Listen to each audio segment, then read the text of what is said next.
Bienvenidos. Estas son las noticias más destacadas de la OEA. Esto es OEA News, el informativo de la Organización de los Estados Americanos.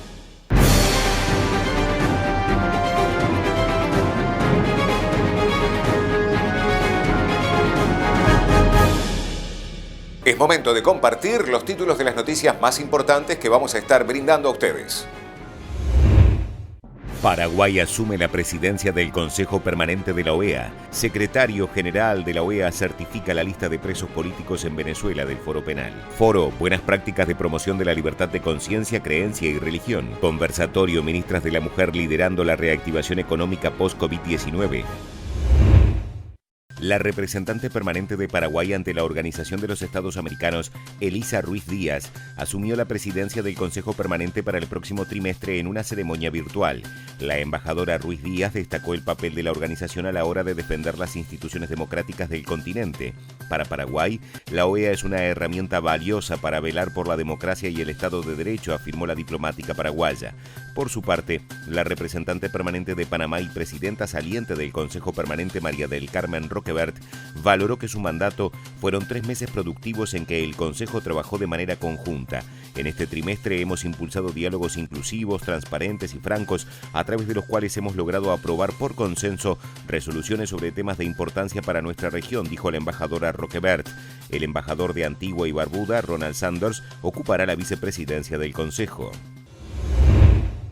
El secretario general de la OEA, Luis Almagro, certifica la lista de presos políticos en Venezuela del Foro Penal. Hay un total de 320 presos, de los cuales 296 son hombres, 24 mujeres, 197 son civiles y 123 militares. Hay 318 adultos y 2 adolescentes. Desde 2014 se han registrado 15.701 detenciones políticas en Venezuela. El Foro Penal ha asistido gratuitamente a más de 12.000 detenidos, hoy excarcelados, y a otras víctimas de violaciones a sus derechos humanos. Además de los presos políticos, más de 9.000 personas siguen sujetas arbitrariamente a medidas restrictivas de su libertad. La segunda vicepresidenta de la Comisión Interamericana de Derechos Humanos, Flavia Piovesan, habló sobre el papel de la Comisión en la defensa de la libertad religiosa y de expresión durante el foro Buenas prácticas de promoción de la libertad de conciencia y creencia y religión en América Latina y el Caribe, organizado por la Red Latinoamericana y del Caribe para la Democracia. Empiezo con la primera pregunta, o sea, ¿cómo comprender el mandato de la Comisión en la promoción y defensa de los derechos humanos, con destaque al derecho a la libertad religiosa? Tenemos el mandato transformador en la Comisión de proteger derechos y también fomentar cambios en la realidad, teniendo por centralidad las víctimas, y siempre no en marco del sistema interamericano, operando de acuerdo con los estándares interamericanos, este patrimonio jurídico regional. Tenemos el derecho a la libertad religiosa, y Ahmed, con mucha consistencia y clareza, compartió el Human Rights Normative Framework, o sea, una vez más, importa destacar la Declaración Universal de Derechos Humanos, el artículo 18, además el Pacto de Derechos Económicos y Sociales, el Pacto de Derechos Civiles y Políticos, el artículo 18, y nuestro sistema interamericano, la Convención Americana, el artículo 12. O que concluímos desta arquitetura protetiva internacional? En el campo del alcance del derecho a la libertad religiosa, que hay el derecho a creer, de tener una religión, el derecho de no tener cualquier religión, el derecho de cambiar de religión, y aquí me pareceu muy precisa la metodología de Ahmed de apuntar a un fórum interno, o sea, en que la persona vive su dimensión espiritual como esencial e intrínseca, la vivencia interna de cada individuo, con base en su autodeterminación, el reconocimiento, portanto, del derecho a la autonomía da consciência individual, da la libertad personal, de su libre escolha religiosa, por ejemplo, en la búsqueda del sentido de la vida, conferindo sentido al elemento de sacralidad y a su propia existencia, pero también hay el fórum externo, o sea, el derecho de exteriorizar, de manifestar la religión de forma individual o coletiva, pela ensinança, prática, ritos, rituales, culto na esfera pública e na esfera particular.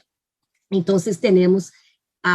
toda a arquitetura protetiva internacional dos direitos humanos em âmbito multinível, global, regional e local. E sempre em el sistema interamericano, na qualidade de membro, de comissionada, sempre nossa racionalidade, que é muito, aqui dialogo muito cercanamente com Ahmed, é sempre evaluar o alcance do direito, pero também o alcance de los deveres estatais, ou seja, para exercer livremente este direito à liberdade religiosa, há deveres estatais, sobretudo de respeitar, proteger e promover, implementar os direitos humanos.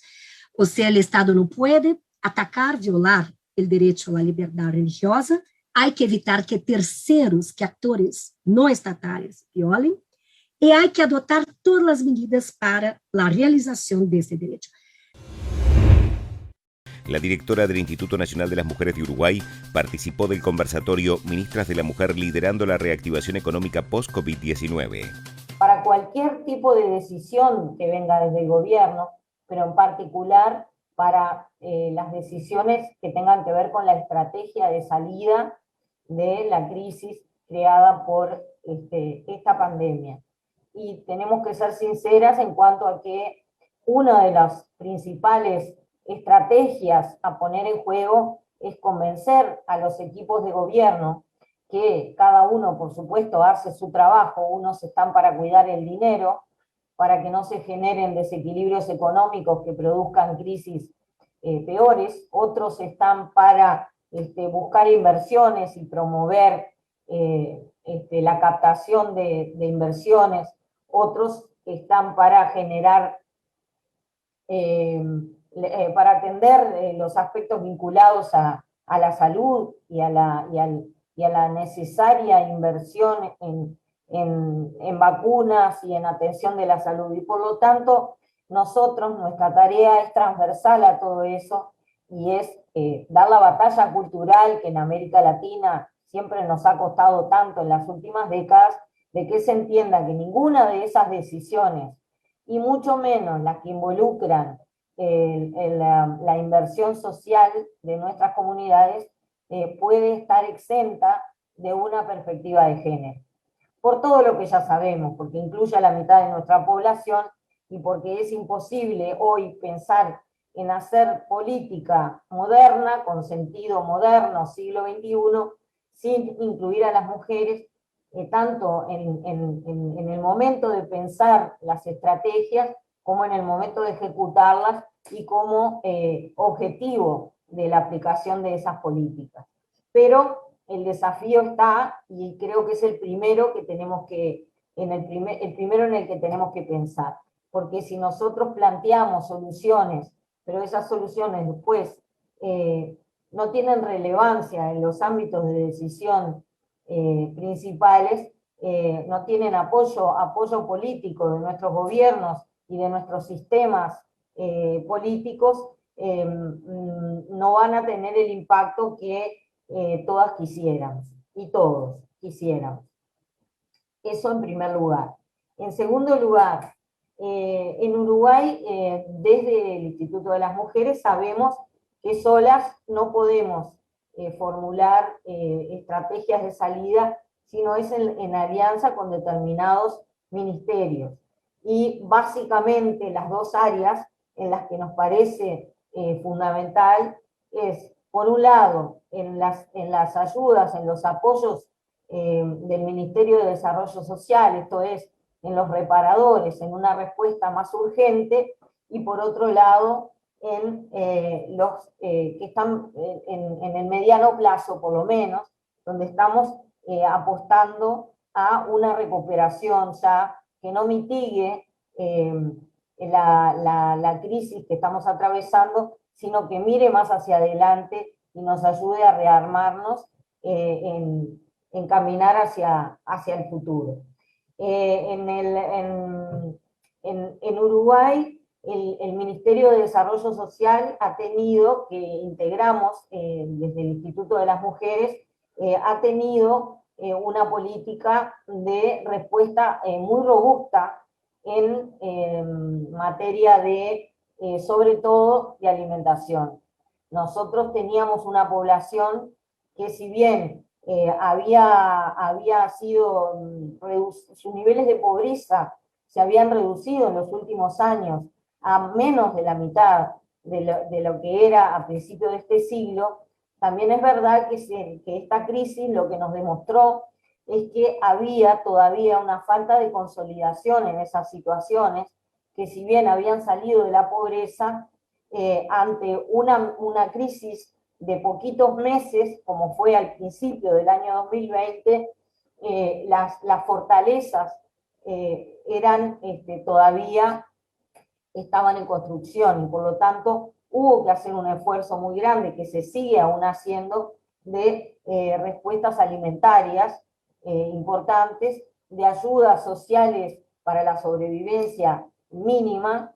que se multiplicaron por 3, y de entregas masivas de tarjetas. Son unas tarjetas digitales que funcionan de manera automática desde el celular de las personas, que pueden comprar víveres y alimentos de forma automática con su celular. Por otro lado, se generaron respuestas en materia de vivienda, que aún hoy se están terminando de hacer, porque el gran problema de al menos la mitad del país, que está en la capital, ha sido también la pérdida del techo de las personas, y esto implicó un esfuerzo muy grande del Estado. Nosotros tenemos miles de personas en Montevideo que están en hoteles que han quedado vacíos, y que el Ministerio de Desarrollo Social utilizó como respuesta para las personas sin techo, para que nadie tuviera que dormir en la calle en esta pandemia. Estas han sido las noticias más relevantes de la OEA, la Organización de los Estados Americanos. Esto ha sido OEA News. Nos reencontramos en la próxima jornada.